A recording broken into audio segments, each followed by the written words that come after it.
Hello YouTube, this is Tweedledee. Welcome to part 4 of the Complete Beginner's Guide to League of Legends. In this video I want to highlight the importance of constantly warding the map. I also want to highlight some crucial places that have to be kept warded all the time. So the regular sites ward costs 75 gold and it lasts for 3 minutes. You're able to place 3 of them around the map, including one of your trinket if you've got a yellow trinket. Pink ward costs 100 gold, you're able to place 1 each, and it lasts forever as long as it's not broken, but it's completely visible. The enemy team can see this once they walk past it, whereas they cannot see the side ward green one. And I simply can't highlight the importance of warding. I mean, they are map hacks, basically for 75 gold, which equates to what, is it 3 or 4 minions that you manage to kill?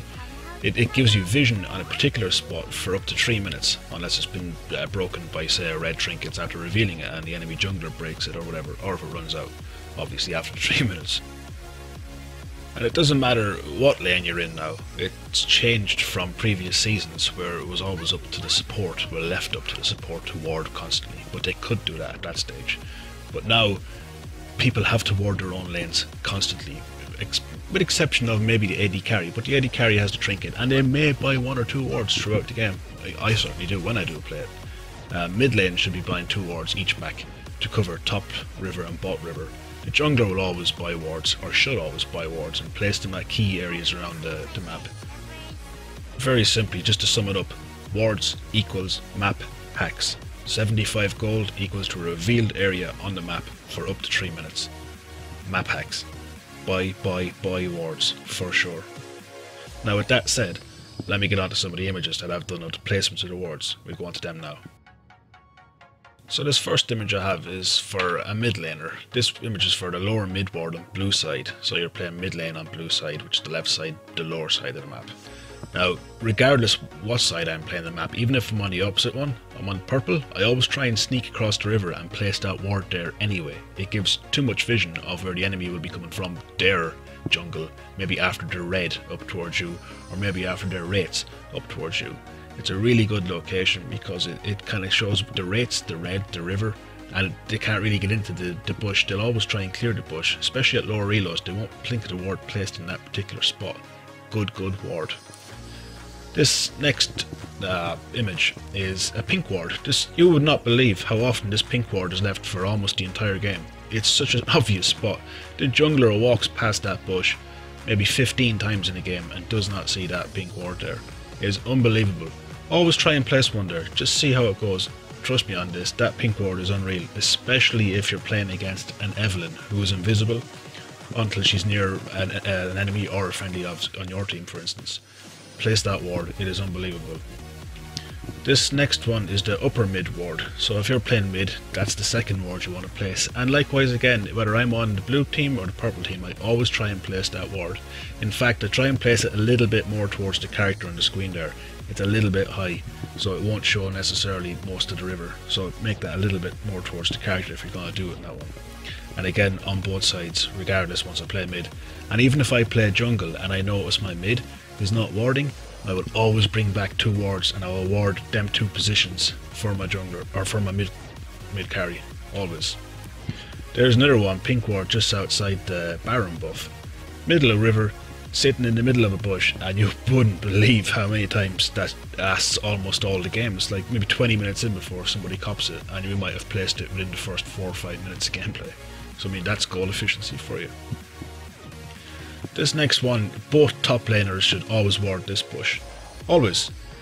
When a jungle comes, he might clear that ward, who knows. Maybe they won't, maybe they do. Some junglers vary, others don't. So if they do clear that ward, for instance, or they're constantly clearing it, bring it a little bit lower down towards the Baron in the river, and it will then stop them. They won't think where that it might be there, and they might keep trying to clear it in that bush. So both sides, no matter what lane you're in, purple or blue side, you both ward that bush. Then the top lane try bush, if you're on the purple side, keep this warded, because quite often when you push your lane, if the river ward has gone out, or the jungler might come around from the back towards that try bush and sneak into the back of your lane and catch you, then and you've got nowhere to go, so you just won't escape, and that's insta dead, just because you wouldn't place a 75 gold ward there. Perhaps think about putting the pink ward, I don't know, it depends on your way of playing. This next image is for the AD carries supports. So the support does all the warding bot lane. He has a sight stone, so he will do this. So that's your bot lane tri-bush. Keep that bush warded all through the laning phase. Consistently keep this bush warded. You need vision here.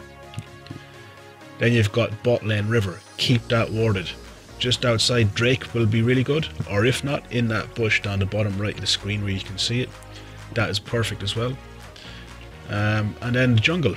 Funnily enough, the next video I'm going to do is going to be on the jungle, because people have no idea what the jungle is all about at lower levels. They just haven't a clue why there's even a jungler in the game. But that's a little pink ward I always stick in the jungle, just across from red, and if it's on the opposite side of the team up the top, I will always put one there early in the game, and again you'd be amazed how long it might stay there. It's unreal. So we're almost at the end of this video, but one thing that I do want to highlight is the trinkets as well. So pretty much everyone buys a yellow trinket at the start of the game.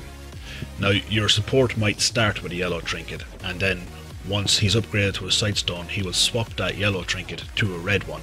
So when the enemy team places a ward, he can now activate his red trinket, which reveals their enemy ward, and then he can break it. While even the AD carry, the supported jungler will keep warding with their trinkets. Now, having said that, the jungler might start early with a vision ward to a yellow one, and then change it to a red one, so he can clear wards and keep dominance on a lane. You'd be amazed how much pressure it actually puts on a lane just by clearing wards constantly. They don't realise whether the jungler's there or not. It's like having an extra player just sitting in that bush, because if you can't see the jungler, you always have to assume that he's right at my lane, ready to gank me. And one of the last things I just want to say about the trinkets is do not forget to upgrade your trinket. I think it's level 9 onwards, you can upgrade it for, I think it's 450 gold or 475 gold. Upgrade your trinket.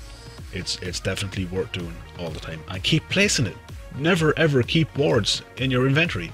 Having 3 wards in your inventory and not having them on the map is absolutely wasted. You need to place your wards. Always place your wards. Always. So this last little clip is just basically showing you how you can ward from behind objects. If you place them correctly, you can see where you can just get them over a wall and into a bush from specific things, and there is more around the map. These are just the 2 that I've highlighted. So with that said, that's pretty much the end of this video. I hope I've helped you in some way, shape or form. If you've liked this video or you found it helpful, please subscribe, and I'll see you on the next one. All the best now, bye bye.